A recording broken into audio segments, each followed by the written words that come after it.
이사야 9장 6절 7절 말씀을 제가 읽어드리겠습니다.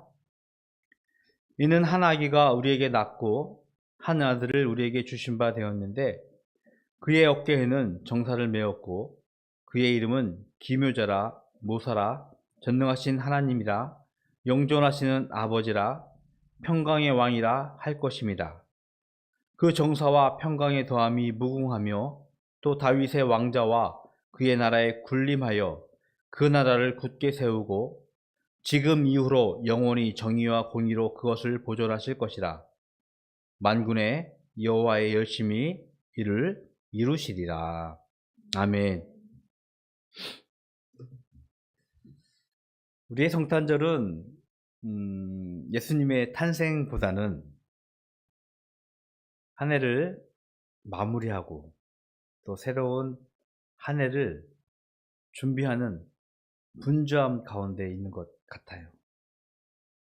예수님의 탄생의 의미, 그것의 목적보다는 우리의 어떤 시즌, 계절의 영향을 많이 미치지 않나라는 생각을 조심스럽게 합니다. 그런데 2024년도 올 성탄절은요, 다른 어떤 해보다 또 큰 의미를 가지고 있는 것 같아요. 물론 이 큰 의미라는 것이 긍정적이기보다는 부정적인 의미인 것 같아요. 우리나라 지도자의 단정 지을 수는 없지만 내란, 계엄의 탄핵 전국으로 그 어느 때보다 혼돈 상태에서 성탄절을 지나고 있습니다. 이렇게 표현하고 싶네요. 광기의 구구집단의 행포,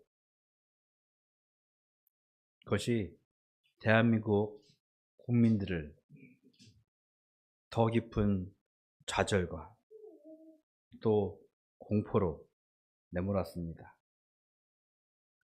이 트라우마인지는 잘 모르겠는데 실제로 저는 아침에 일어나서 텔레비를 좀 안 켜는 편이에요.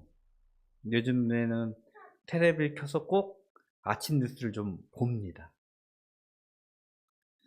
12월 3일 날 저는 저희들은 좀 일찍은 아니지만 뒤에 채널을 돌리다가 갑자기 그 계엄을 선포하는 뉴스가 아니라 그 장면을 보고 나서 늦게까지 잠을 못 잤는데, 그 이후로도 혹 간밤에 무슨 일이 일어나지 않았을까 두려워하는 마음으로 아침에 뉴스를 좀 점검하는 것 같아요. 국민들이요, 너무 놀랐기 때문에 아마 이미 계엄을 경험했던 세대들은 그 공포가 얼마나 큰 것인지 알기 때문에 이 상태에 대해서 분노하고 또한 두려워하고 있습니다. 게다가 국민과 나라보다는 자신의 일권을 위해서 이 사태를 내란이라고 표현하겠습니다. 이 내란을 동조하는 또 다른 지도자들의 저항, 변명이 더욱 안타깝게 느껴지는 시국입니다. 그런 글귀를 하나 봤습니다. 우리 앞에 펼쳐진 우리 시대를 분별하지 못하는 이가 어떻게 2000년 전 성경의 역사를 헤아리면서 분별하면서 설교할 수 있는가? 라고 교회 지도자를 향해서 비판한 글귀를 보았습니다. 그 문구를 보면서 교회 지도자들의 무능함, 교회 지도자들의 편견, 이것이 어쩌면 우리에게 인류를 구원하기 위해서 자신의 아들을 보내신 하나님, 그리고 예수의 탄생을 무기력해 하지는 않는가라는 안타까운 마음을 가지고 있는 것이 사실입니다. 오늘 우리가 읽은 이사야 선지자는요, 어쩌면 우리가 지금 경험하고 있는 혼돈, 혼탁, 위협, 폐악, 그런 시대적 배경을 공유하고 있는 듯 합니다. 지도자, 왕의 우상 숭배, 그리고 하나님의 정의와 공의는 까맣게 잊은 채 오히려 그것을 망가뜨리며 폐악된 행동으로 가난하고 힘없는 자들을 유린하고 착취하고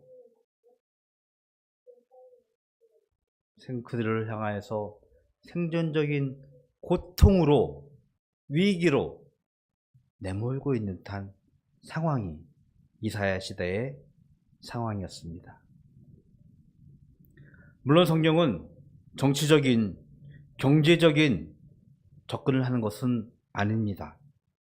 그럼에도 불구하고 이스라엘은 종교적뿐만 아니라 이런 다방면적으로 우리와 동일하게, 우리와 매우 흡사하게 여러 가지 위기 속에 노출되어 있으면서 하나님의 심판을 이사야를 통해서 선포해야만 했던 것입니다. 우상숭배, 폐악의 시대, 하나님의 심판 앞에 선 이스라엘의 위기는 마침내 하나님께서 그가 약속하신 이스라엘을 구원할 메시아 그리스도를 보내시겠다고 분명하게 약속하고 있음을 또한 동시에 선포하고 있습니다. 선지자 미가는요, 예수님께서 베들레헴에 태어날 것을 말씀을 하셨어요.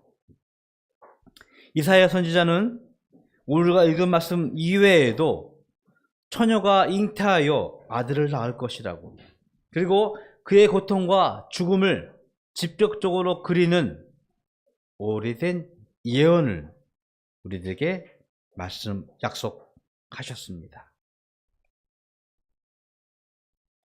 에덴 동산의 타락, 에덴 동산의 죄악, 그것과 동시에 하나님께서 우리에게 약속한 여자의 후손을 드디어 마침내 세상에 보내실 것을 확증하면서 우리에게 이사야 선지자는 예언하고 있는 것입니다.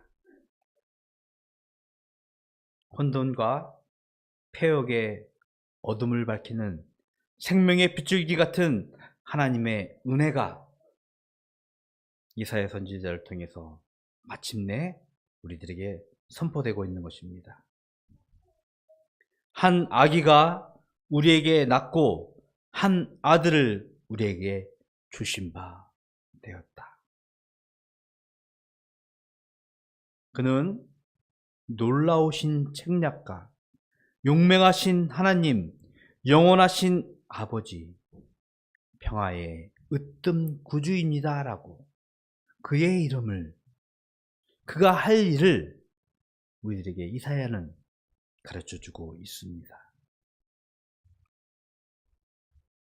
이스라엘은요, 다윗과 솔로몬, 좀 통틀어서 다윗의 시대라고 얘기하고 있는데, 그 다윗의 부흥을 꿈꾸면서 다윗의 다시 한번 일어나는 그들의 부흥을 꿈꾸며 이스라엘에게 오실 평화의 왕을 기대하고 있었는데, 마침내 그 한 아기가 평화의 왕으로 오셔서 이스라엘을 부흥케 할 것이라는 것을, 소망을 오늘 말씀을 통해서 우리들에게 소개하고 있는 것입니다.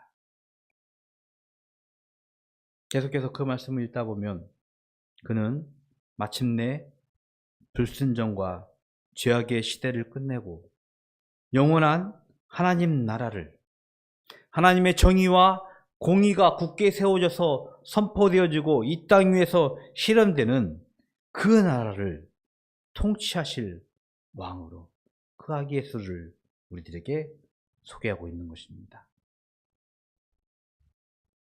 신약에서 예수라는 이름을 이렇게 소개하고 있습니다. 그가 자기 백성, 그들의 죄에서 그들을 구원하실 것이라고. 그가 우리와 함께 하시는 임마누엘이라고. 그는 하나님께 기름 부음 받은 그리스도 메시아라고 우리들에게 말씀을 하고 있습니다. 이 세상을 통치하시는 왕으로 오신 예수님을 기억해야 할 것입니다. 물론 그는 세속의 왕이 아니라, 세상의 왕이 아니라 영원한 하나님 나라의 왕으로 오신 예수님을 우리는 기억해야 할 것입니다. 그 나라는 더 이상 죄악과 폐역의 시대가 아니라 하나님의 공의와 하나님의 정의가 세워졌어 지금부터 영원까지 이르는 평화의 왕으로 우리에게 오셨음을 오늘 이 사회는 선포하고 있는 것입니다. 예수님의 탄생은요, 하나님께서 세우신 정의와 공의로 세우신 그 나라를 시작하는 시대의 전환점이 되었습니다. 불순종과 죄악, 폐역, 그것으로 인하여서 고통과 죽음, 그 모든 아픔들을 끝내고 마침내 죄인들을 구속하는 하나님의 공의가 이 땅 위에 실현되지는 새 하늘과 새 땅을 소망하게 하셨습니다. 요한계시록의 말씀입니다. 요한계시록 21장 4절 말씀인데요, 좀 다른 번역의 성경입니다. 우리가 읽은 말씀 새한글자는 성경인데요, 제가 좀 읽어드릴게요. 또 하나님이 그들의 두 눈에서 눈물을 다 닦아주실 것입니다. 이제 죽음이 더는 없을 것입니다. 애곡하는 일도 통곡하는 일도 아픔을 겪는 일도 더는 없을 것입니다. 처음 것들이 사라져 버렸기 때문입니다. 그곳에는요, 예수님께서 눈물을 닦아주시는 곳입니다. 더 이상 죽음이 없고 애곡하는 일도 없고 통곡하는 일도 없고 아픈 일도 없다라고 우리들에게 약속하고 있습니다. 그 시대를 우리가 살게 하신 것이 바로 아기 예수 그리스도의 탄생하심이 우리에게 주어진 하나님의 선물입니다. 우리가 가끔 듣는 샬롬이라는 단어 아실지 모르겠습니다. 그 이스라엘의 샬롬은요, 인간관계뿐만 아니라 도시와 국가 간의 기쁜 평화와 조화를 기대하는 인사라고 합니다. 혼돈과 폐역의 시대, 죄악과 불순종의 시대를 이제는 끝내고 우리에게 마침내 새 하늘과 새 땅, 더 이상 눈물이 없고 아픔이 없고 더 이상 애곡하는 일이 없고 죽음이 없는 그 하나님 나라, 하나님의 공의와 정의가 펼쳐지며 하나님의 정의와 공의로 새로운 세상을 시작하는 그 시대를 살게 하셨다는 것입니다. 2024년도 성천절을 지내는 마음이 매우 무겁습니다. 매우 혼란스럽습니다. 이 시대를 바라보면서, 우리의 시대를 바라보면서 안타까움을,